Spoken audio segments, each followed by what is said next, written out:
राधे राधे। बोलो विष्णु लक्ष्मी की जय। आज हम कार्तिक महात्म का 13वां अध्याय सुनेंगे। इतनी कथा सुनकर राजा पृथु ने कहा कि हे महाराज, कृपा करके भगवान की पूजा का महात्म्य कहिए। तब नारद जी कहने लगे कि हे राजा, जो हंसी में भी भगवान का भजन करता है वह परम पद को प्राप्त हो जाता है, परंतु जो श्रद्धापूर्वक भजन करता है उसका तो कहना ही क्या है। इस संबंध में हम तुमको एक पुराना इतिहास सुनाते हैं। कलिंद पर्वत पर बसे दीर्घपुर नाम के नगर में अति धर्मात्मा, प्रजा को पुत्र के समान पालने वाला सुबाहु नाम का राजा राज्य करता था। उसके धूम्रकेश वाला नाम वाला अति दुष्ट, चोर, जुआरी, पर स्त्रीगामी तथा व्यभिचारी एक पुत्र था। उसकी यह दशा देखकर उसके पिता राजा सुबाहु ने उसको ताड़ना दी, परंतु वह किसी प्रकार नहीं माना। गेंद खेलते हुए एक दिन उसकी गेंद छोटी रानी के महल में जा गिरी। जब वह गेंद खेलने के लिए महल में गया तो रानी उस पर मोहित हो गई और उन दोनों ने कामांध होकर भोग किया। जब राजा को इस बात का पता चला तो उसने कुमार को देश निकाला दे दिया। पुत्र होने पर के कारण उसे प्राण दंड नहीं दिया। अब राजकुमार वन में रहकर प्रतिदिन मांस खाता और रात्रि को वेश्याओं के घर में रहता। चोरी आदि करके जो द्रव्य लाता वह वेश्याओं को दे देता। इस प्रकार फिरते फिरते वह एक दिन वृंदावन में आ गया। कुछ समय बाद सत्यव्रत नाम वाला एक भगवान विष्णु का भक्त अपना घर बार छोड़कर कार्तिक मास में भगवान का पूजन करता था और वह केवल कंदमूल और फल ही खाता था। वह नित्य भगवान से प्रार्थना करता कि हे भगवान, इस दुख रूपी समुद्र में डूबते हुए मुझ दीन की रक्षा कीजिए। श्री राधा जी सहित मैं आपको नमस्कार करता हूँ। वह प्रेम में मग्न होकर रोने भी लगा। इसी प्रकार वह नित्य प्रति करता। दैवयोग से एक दिन धूम्रकेश ने उस ब्राह्मण की यह क्रिया देखी। जब रात्रि को घर आया तो वहाँ आकर वैश्या के सामने उसने भी मिट्टी की मूर्ति बनाकर वैसे ही सब कृत्य किया।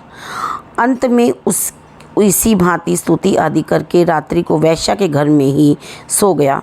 देवयोग से राजा के दूत भी उसी समय वहाँ आ गए और उनके हाथ में धूम्रकेश वहाँ मारा गया और यमदूत उसको महापापी समझकर मारते हुए पकड़कर उसको यमराज के पास लाए। उसको देखते ही यमराज खड़े हो गए तथा उसको पाद्य, अर्घ्य आदि प्रदान किया।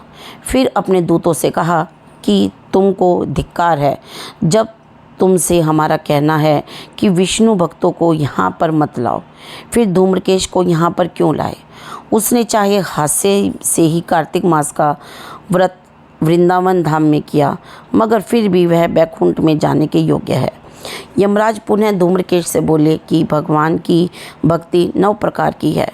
उनकी कथा सुनने से राजा परीक्षित, कीर्तन से शुकदेव, स्मरण से प्रहलाद, पाद सेवा से लक्ष्मी, पूजा से पृथु, वंदना से अक्रूर, दास भाव से सुग्रीव, मित्र भाव से अर्जुन, आत्मनिवेदन से राजा बलि जिस प्रकार परम पद को प्राप्त हुए हैं, उसी प्रकार तुमने भी चाहे हास्य से ही भगवान की पूजा की, मगर फिर भी तुम स्वर्ग के अधिकारी हो। यद्यपि तुम अपने कर्मानुसार पहले नरक के अधिकारी थे, मगर अब वैकुंठ के अधिकारी हो। कार्तिक मास में की गई भगवान की पूजा व्यर्थ नहीं जा सकती। जहाँ पर भगवान शालिग्राम हैं वहाँ पर ही गंडकी नदी और सब तीर्थ हैं। तब धूम्रकेश यमराज से पूछने लगा कि भगवान सब नदियों को छोड़कर गंडकी को कैसे प्राप्त हुए। यमराज कहने लगे कि किसी समय वेदशिरा नाम के ऋषि सब लोगों के हित के लिए गंगा तट पर तपस्या कर रहे थे। उस रमणीक स्थान में उनके तप से इंद्र अत्यंत भयभीत हुआ और उनकी तपस्या को भंग करने के लिए मंजू घोषा नाम वाली अप्सरा को भेजा। मंजू घोषा वन में क्रीड़ा करती हुई अपने यौवन तथा रूप का प्रदर्शन करके अनेक हाव भाव दिखाने लगी। उसी समय मंजू घोषा ने मुनि के चरण का स्पर्श किया तो ऋषि के रोमांच खड़े हो गए। उस समय मंजू घोषा ने ऋषि को अपने वश में जानकर उनके गले में अपनी भुजाएं डाल दी। तब ऋषि ने क्रोधित होकर श्राप दिया कि तुम क्योंकि मुझे इस संसार सागर में डालने को उद्यत हुई हो, सो तुम नदी बन जाओ।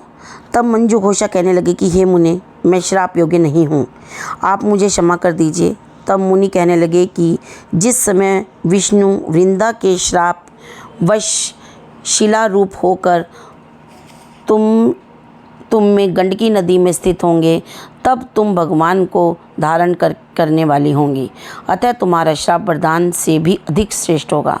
यमराज कहने लगे कि हे राजकुमार, अब तुम विष्णु लोक को जाओ।